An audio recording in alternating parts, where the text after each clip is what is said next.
بسم اللہ الرحمن الرحیم۔ السلام علیکم ورحمۃ اللہ وبرکاتہ۔ میرے دوستو، آپ دیکھ رہے ہیں اسلامک حدیث۔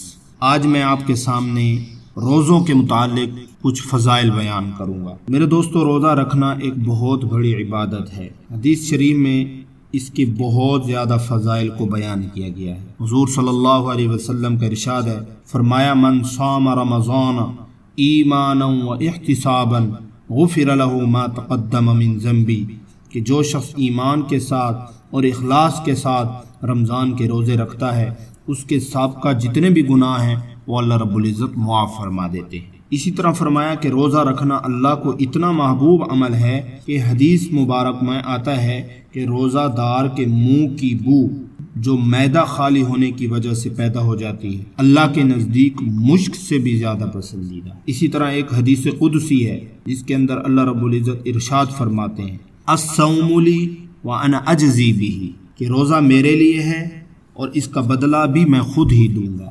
گویا انسان کوئی بھی نیک عمل کرے، اللہ تعالیٰ فرشتوں کو حکم دیتے ہیں کہ اس کے نام اعمال میں اتنی نیکیاں لکھ دیں، لیکن جب روزے کی باری آتی ہے تو اللہ تعالیٰ فرماتے ہیں کہ اس کا اجر و ثواب لکھنا تمہارے بس میں نہیں ہے، میں خود ہی اس کا بدلہ دوں گا۔ گویا مطلب یہ ہوا کہ انسان کوئی بھی بڑے سے بڑا عمل کرے، اس کا بدلہ جنت ہے، اور روزے کا بدلہ اللہ تعالیٰ فرماتے ہیں کہ میں خود ہوں اس کا بدلہ۔ سبحان اللہ۔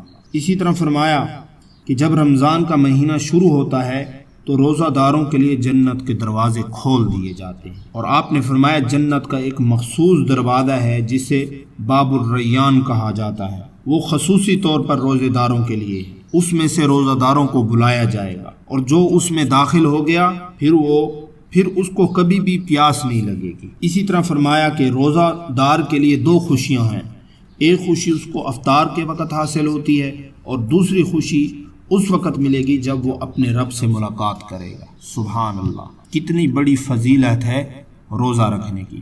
تو اللہ تعالیٰ سے میری دعا ہے اللہ تعالیٰ ہمیں رمضان المبارک کی عزت اور احترام کرنے کی توفیق نصیب فرمائے، اور اللہ تعالیٰ ہمیں رمضان شریف کے پورے روزے رکھنے کی توفیق نصیب فرمائے۔